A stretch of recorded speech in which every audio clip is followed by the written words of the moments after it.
CM Nitish Kumar के तेजस्वी यादव को सत्ता सौंपने की बाद से बीजेपी में भूकंप आ गया है। क्या बीजेपी को बिहार में अपना कोई भविष्य अब नजर नहीं आ रहा है? क्या BJP deputy CM Tejashwi Yadav से इतना डरती है कि अब सरकार को घेरने की कोशिशों में लग गई है? दरअसल ये सारे सवाल उस वक्त खड़े हुए हैं जब आज बीजेपी ने यानी बिहार में जो विपक्ष है उसने शराबबंदी पर बिहार की महागठबंधन सरकार को घेरने की कोशिश की है, जिसके बाद नीतीश कुमार ने भी बीजेपी को मुंह पर ही करारा जवाब दिया है, जिसको सुनने और देखने के बाद बीजेपी की बहुत भारी वाली फजीहत हो गई है। वैसे आपको बता दें कि जब एनडीए के साथ नीतीश कुमार सत्ता में तब भी शराबबंदी बिहार में लागू थी, लेकिन उस वक्त मीडिया के मुंह में एक बार भी सवाल का सा भी नहीं निकलता था, क्योंकि तब आका की बदनामी हो जाती। लेकिन अब चूंकि बिहार में महागठबंधन की सरकार है तो बीजेपी के पेट में दर्द भी महा वाला दर्द हो रहा है, और ये कैसे खत्म हो सकता है जब तक नीतीश कुमार महागठबंधन की सरकार में रहेंगे? ऐसा मुमकिन नहीं है। इसीलिए तो अब शराबबंदी का नाम लेकर बिहार सरकार पर हमला किया जा रहा है। दरअसल आपको बता दें कि बिहार के छपरा में एक ऐसा मामला सामने आया है जिसमें बताया जा रहा है कि जहरीली शराब से की मौत को लेकर बिहार विधानसभा के शीतकालीन सत्र में आज जमकर हंगामा हुआ है। यहां पर नीतीश कुमार काफी ज्यादा गुस्से में नजर आए और बीजेपी को अपने तेवर जो है वो साफ दिखा दिए हैं कि वो बीजेपी के आगे घुटने टेकने वाले नहीं है। दरअसल बीजेपी ने इन मौतों के लिए मुख्यमंत्री नीतीश कुमार को ही जिम्मेदार ठहरा दिया और सदन के अंदर और बाहर नीतीश सरकार के खिलाफ जमकर नारेबाजी की। वहीं विपक्ष के हंगामे से नीतीश कुमार गुस्सा हो गए और उन्होंने साफ साफ कह दिया कि बीजेपी ये सब खुद करवा रही है, बीजेपी शराब खुद बिचवा रही है बिहार में और बदनाम हमारी सरकार को कर रही है। गुस्से में उन्होंने बीजेपी विधायकों की तरफ सीधा सीधा इशारा करते हुए कहा कि क्या हो गया है, चुप हो जाओ, तुम लोग खुद ही सारा कुछ कराते हो। मुख्यमंत्री के इस तरीके से गुस्सा होने पर बीजेपी विधायकों में बिल्कुल आग बबूला वाली हरकत हो गई। इतना तिलमिला मिटे कि अब वो विधायक नाराजगी जाहिर कर रहे हैं और कह रहे हैं कि नीतीश कुमार उनसे माफी मांगे। हंगामे के चलते सदन की कार्रवाई कुछ 15 मिनट के लिए स्थगित भी हो गई, लेकिन हंगामे के बाद सदन की कार्रवाई दोबारा से शुरू हुई, फिर भी हंगामा बरपा हुआ है। वहीं बीजेपी विधायक नीतीश की माफी की मांग पर अड़े हुए हैं। वेल में आकर भाजपा विधायक हंगामा कर रहे हैं, ताली बजाते हुए मुख्यमंत्री माफी मांगो, नीतीश कुमार होश में आओ के नारे लगा रहे हैं।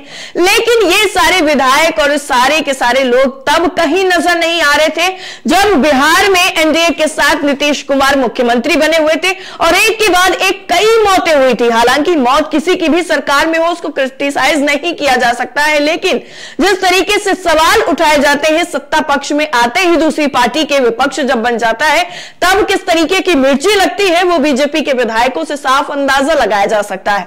आपको बता दें विधायकों को बीजेपी विधायक जो है वो बोलने नहीं दे रहे हैं, यानी बिहार सरकार में जो विधायक है उनको बीजेपी के विधायक जरा सा भी मौका नहीं दे रहे हैं और इतना हंगामा कर रहे हैं जिसकी वजह से ना तो कार्रवाई हो पा रही है और ना ही उनकी बातों को सुना जा रहा है।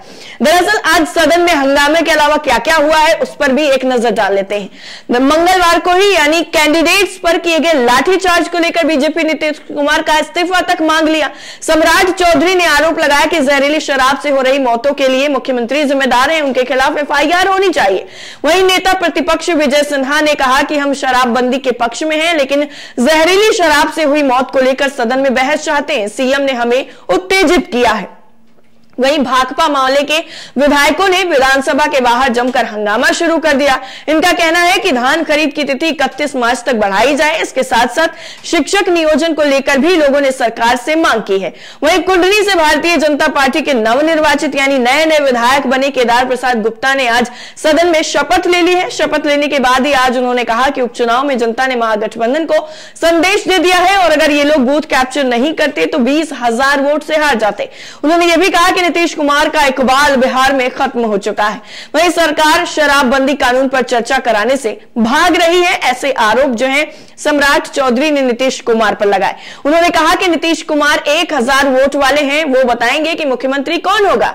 बिहार की जनता ने तय कर दिया है कि बिहार नीतीश मुक्त रहेगा। वहीं तीसरे नंबर की पार्टी तय करेगी कि क्या मुख्यमंत्री रहेगा। वहीं कोडनी हार चुके हैं, बिहार भी हाथ से चला जाएगा, ऐसा डर अब नीतीश कुमार को सता रहा है। वो कहते हैं कि विधानसभा को भंग करें नीतीश, अभी फैसला हो जाएगा। शराब से मौत को लेकर नीतीश कुमार पर केस दर्ज करके जेल में डालने की बात तक कही गई। वहीं जेडीयू संसदीय दल के अध्यक्ष उपेंद्र कुशवाहा ने कहा कि तेजस्वी यादव ने खुद कहा है कि पहले 24 का इलेक्शन है, उस पर महागठबंधन का ध्यान है। वहीं आरजेडी जेडीयू मर्जर पर उपेंद्र कुशवाहा ने कहा कि ऐसी कोई बात है ही नहीं, अगर किसी कोने में ऐसी बात उठी है तो यह आत्मघाती कदम होगा, एक तरफ से मौत होगी। वहीं राजद विधायक और पूर्व कृषि मंत्री सुधाकर सिंह ने भी जहरीली शराब मामले को लेकर नीतीश सरकार को घेर लिया। सुधाकर सिंह कहते हैं कि शराबबंदी कागजों में ही है, हकीकत कुछ और ही है। वो कहते हैं कि सत्ता के लोग पार्टी फंडिंग और अपने लाभ के लिए शराबबंदी फेल करा रहे हैं। बिहार में शराबबंदी जैसी कोई चीज है ही नहीं, सब जगह मिल रही है शराब। शराबबंदी पर सुधाकर सिंह ने कहा है कि शराब के अलावा कोई भी खाने पीने की चीजों पर प्रतिबंध लगाना मानसिक दिवालियापन है। आज की कार्रवाई में विधानसभा के पटल पर पथ निर्माण विभाग के प्रभारी मंत्री द्वारा कंपनी अधिनियम 2013 की धारा 395 के तहत Bihar state road development corporation limited के वित्तीय साल 2018-19 का वार्षिक प्रतिवेदन भी रखा जाएगा। वहीं दूसरे दिन ब्रेक के बाद ही वित्त विभाग के प्रभारी मंत्री विजय कुमार चौधरी की तरफ से भारत के संविधान के अनुच्छेद 2005 के मुताबिक वित्तीय साल 1989 और 90 के अधिकारी और विवरण का उपस्थापन भी किया जाएगा। विधानसभा में बिहार विधेयक विशेष न्यायालय संशोधन विधेयक 2022 और बिहार लोकायुक्त संशोधन विधेयक 2022, बिहार माल और सेवा संशोधन विधेयक 2022 को भी पेश किया जाएगा। इन सभी संशोधन विधेयक पर सदन में वोटिंग भी की जाएगी। वहीं छपरा के सारण में जिस तरीके से ये दर्दनाक घटना हुई जिसमें की मौत हो गई और अस्पताल में भर्ती 5 लोगों ने आज सुबह ही इलाज के दौरान दम तोड़ दिया। 5 लोगों की मंगलवार देर रात ही मौत हो गई थी। वहीं 7 लोगों की हालत अब भी गंभीर बनी हुई है, जिसमें करीब 17 लोगों ने शराब पी रखी थी, जिसमें 10 की मौत हो चुकी है। सभी ने डोयमा गांव में देसी शराब जो थी वहां से खरीदी थी और वहीं से पिया था। सभी 1 किलोमीटर के दायरे में ही आसपास में रहते हैं। वहीं डोयमा इलाके में बड़े पैमाने पर देसी शराब बनती और बिकती है, ऐसा दावा किया जाता है। वहीं दूसरी तरफ यह भी कहा जा रहा है कि नीतीश कुमार को बिहार में शराबबंदी पर घेरने की बीजेपी की दूसरी वजह भी है, क्योंकि नीतीश कुमार को लेकर जो अटकलें अब लगाई जा रही हैं वो ये हैं कि नीतीश कुमार अब राष्ट्रीय राजनीति में कदम रखने जा रहे हैं, जिससे बीजेपी पूरी तरह से बौखलाई हुई है।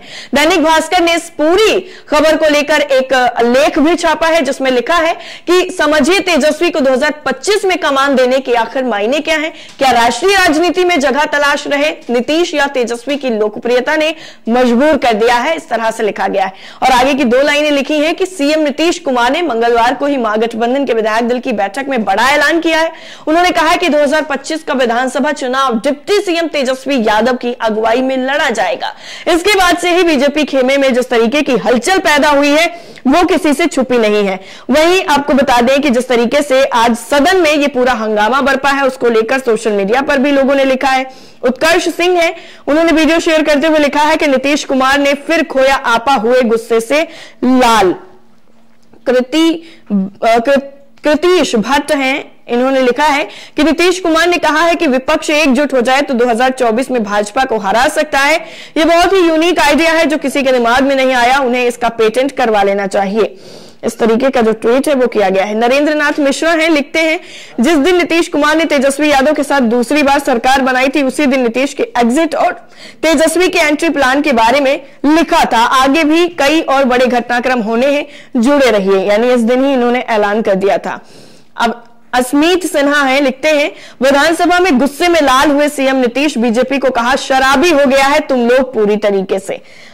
ये सारा जो ट्वीट है वो सोशल मीडिया पर इस वक्त वायरल हो रहा है और सबके अपने अपने दावे हैं, अपने अपने जो ओपिनियन है वो लोग दे रहे हैं। बाकी आप अपनी राय हमें कमेंट सेक्शन में जरूर बता सकते हैं। बाकी सारी लेटेस्ट अपडेट के लिए नेशन 360 को सब्सक्राइब करना बिल्कुल मत भूलिएगा। जय हिंद।